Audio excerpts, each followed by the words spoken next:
Ever noticed how sometimes videos treat locals like background characters? The traveller is always the main character and everyone else is just background. I call it Ghost NPC Tourism. Now if that stings a little, don't worry, I've done it too, many times. I mean, think about the last travel video you watched. A cinematic walk through Tokyo at night, a pub crawl in Germany, or maybe a romantic weekend in Paris.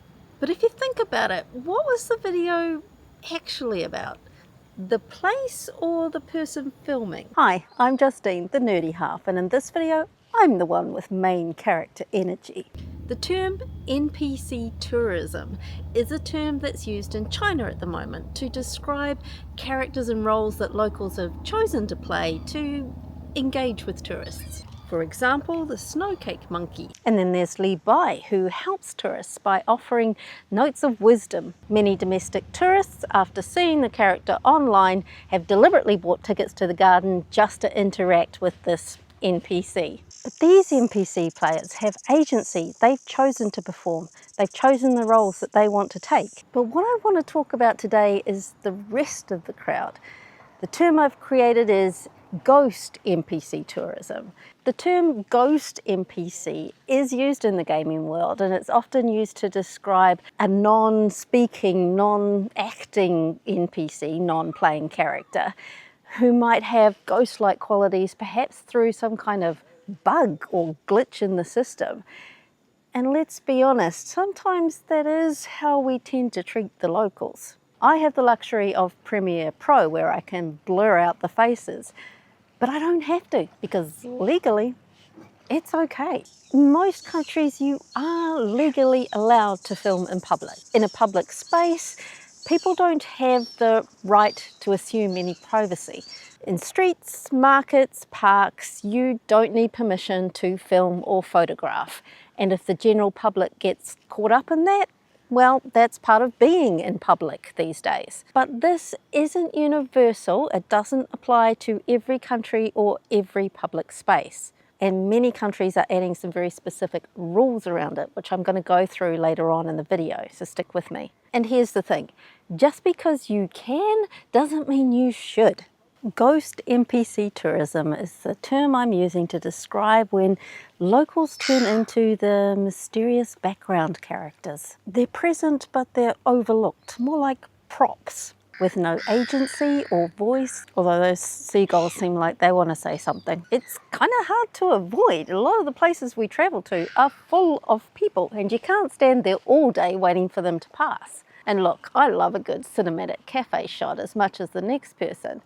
All I'm saying is we just need to think a little bit more carefully about whose story are we telling. Most locals haven't chosen to be part of the story, but they're there anyway in other people's holiday snaps, and they're not all very happy about it. A recent Reddit thread blew up when a German kindergarten teacher actually walked up to tourists and asked them to delete photos that they had been taking of her students. She even threatened to call the police if they refused. Comments on Reddit exploded with people on both sides of the fence. In the UK village of Burton-on-Water, the so-called Venice of the Cotswolds, local councillors are taking it a little bit further. They blame TikTok tourists for harassment, traffic jams, litter, with one councillor saying their village went from peaceful to a non-stop film set. Families are even avoiding their front yards just to escape from being in strangers' backgrounds. Japan had to install selfie barriers along streets of Mount Fuji viewpoints because residents complained they just couldn't walk freely in their own streets anymore. Now personally, I don't think the Berlin kindergarten teacher was in the wrong. She's supposed to be looking after other people's children. She rightfully wanted to make sure that their images weren't being shown online. But the thing is, because it's not illegal, tourists hold all the power. And because using phones as cameras is so common these days, we don't really question the line between sharing my special day and using somebody else's day as background decoration. But the NPC dynamic isn't just about how we're recording things, it's also about how we're posting things. Because there's another player involved, and this one's not human. The algorithm. Apps like Instagram and TikTok, they don't just show us random stories, they push certain stories to the top.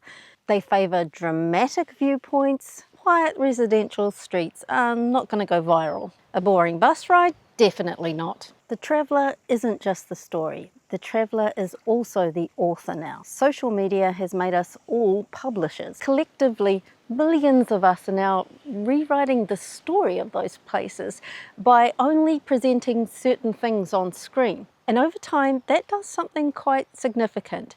Research now shows that 75% of travellers pick their destinations based on social media posts, not on guidebooks. Each little moment seems harmless, but when you add it up and consider how many of us are out there posting online, this can hold a lot more power than we think. So there's an imbalance here, and that's what we need to think about. I've looked at this in other videos because it really fascinates me how travellers often overlook the power they have, which is probably why the people of the Cotswolds got a little bit fed up.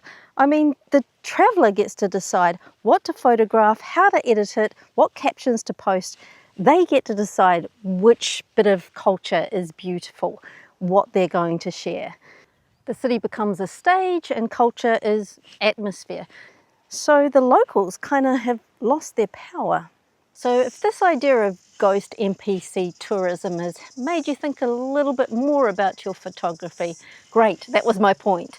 And I do have some tips for you. But before we get there, I'd love to hear your thoughts. Comment below Ghost NPC if you're, like me, a little bit guilty of that, or local if you always put them first. And if you are focused on the local, give us some more hints that I don't cover because we'd love to learn from you. And don't forget to subscribe while you're there. The good news is you don't actually need special equipment to do this differently. You just need a slightly different mindset. And you do need to be mindful of the law because it is changing. So let me give you the rundown. And most countries do work to the assumption of no right to privacy in a public place. The idea is that photography is freedom of expression. And nobody can really rightfully expect privacy when they're in public. 2026 has seen a little bit of change in the laws. In the US, they've got the US Explore Act, which is now actually a little bit more lenient. You can now film in national parks without needing any prior permission, even if you're monetized, if you're earning money off your filming. Now, France is different.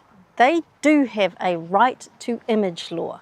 And that allows people to demand the removal of any photograph or video that has identified them without their permission. This applies to anyone and includes public spaces. And it applies whether the image is used commercially or just in social media. But the thing is, it only applies to after the image has been posted.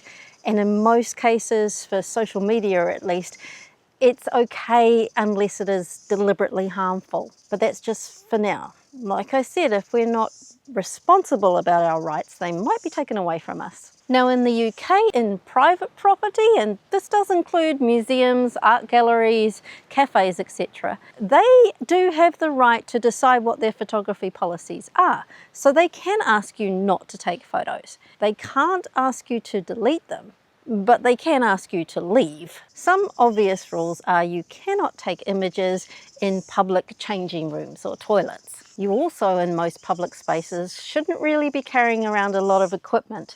I've got my tripod today, which I'm comfortable using down here on the beach because I know this space is relatively quiet and empty of people, especially when the tide is out. I wouldn't take it to a highly public place full of people because it's the sort of thing that just creates a backlog. It gets in people's way and you're not really allowed to prevent other people from enjoying that public space. And I don't own a drone. I looked seriously into buying one, but when I checked the rules, there are more and more places that are banning these because they are an annoyance for the locals. Completely understand. You're also not really supposed to record accidents or the police at work, particularly if you're going to be obstructing emergency workers in their job. And for audio recording, in most countries, it's not legal to record a conversation that you are not part of. And kids. Children are a whole special category all on their own. Even if you ask consent, they're not of the age to be able to responsibly give consent. They don't know the full ramifications. So just don't include them in your photos, or at least wait until their backs are turned so that you can't see their face. Now, if you do break the rules, what happens? In most countries, police can't actually demand that you delete the photos. That takes a court order. And security guards on public land have no right to tell you that you can't photograph or film. So you need to be really clear about what is public land and what's private. And there are sensitive areas like military bases, transport, secure areas, or power stations. Most of them will have really strict no photography rules, and it'll be written quite clearly there. And you've also got to watch out for when your photography starts to turn into harassment. When you arrive somewhere, give yourself 10 minutes just to feel the place out first. You probably also want to do a bit of research before you go, not just about the laws and what is or isn't allowed, but also looking for places where you go where you know it's going to be much easier to be respectful. Always try to prioritize consent and context. By that I mean making sure that if you can't gain consent, at least use the photos in a way that is respectful for the context in which they were taken. Don't edit a photo or post it in a way that could make whatever that person was doing seem untoward or not respectful to them. Look for tourism operators that prioritise community-led tourism, because then you know that the story being told is one that the community has chosen to tell. Number 3, film with people, not at them. If someone's in your shot, pause and interact with them. That was perfect, thank you. You walked past just at the right time. You are! I can blur you out. If they're a vendor, maybe you want to chat to them and possibly maybe buy something. Or at least just ask a question and show that you're engaged and interested in what's happening for them. And share the camera and the mic wherever you can. This is where it gets really fun. Instead of just narrating over somebody's market stall, hand them the frame for 10 seconds. See what they'd like to say about their town. While I've been recording, it's been on microphone, so your voice is on here. Are you okay with that? Yeah? Fine. Brilliant. Do you have a favourite story related to the building? Pre-Christmas, his great-great-grandson, the week before Christmas, his name is Gerald Charleston. When you use geotagging, you can accidentally turn a peaceful spot into a viral chaos overnight. So I don't think I'm going to tell you where this beach is. You might even want to try asking the locals, what is it that you would like tourists to do differently? You might have noticed that there are particular areas of the city that locals are really most concerned about, whether it's environmental or an impact on their income or their housing prices. I'm just saying, think about the imbalance and what else you could be sharing that might be slightly more helpful to the people that are hosting you. When you're editing, edit for balance, not beauty. Include the real life. Now, sometimes this does deliberately mean including locals in your background because you want to show the reality. I always try to film from the back, film behind people. It does not make my videos any more cinematographic or engaging for the viewer, but at least means I'm not getting people's faces. I'm trying to avoid anyone being readily identifiable on the screen if I haven't got their permission first. Look, none of this is going to stop the algorithm, and it's not going to stop countries competing for your attention. And I'm not trying to stop you from taking photos of places and people that you enjoy, experiences that have given you joy that you want to share with the rest of the world. Go for it. I'm just asking us to check our mindsets and just be aware of what we're doing. The people around us should feel like neighbours that we're visiting, not extras or props and our stories. That's when you level up from Ghost NPC Tourism. In the next video, we're going to zoom out and look at the macro from the micro. How are countries taking back control? What gets seen? What image is shown online? Because while we're sharing our holiday pics with friends and family, governments have noticed how much power we hold, and they're trying to use that for their own marketing purposes. Let's see how successful they'll be. Join me for that video. I don't know where I'll be and who or what will be in my background. Wherever it is, I hope you'll be there too. Until then, happy travels everyone.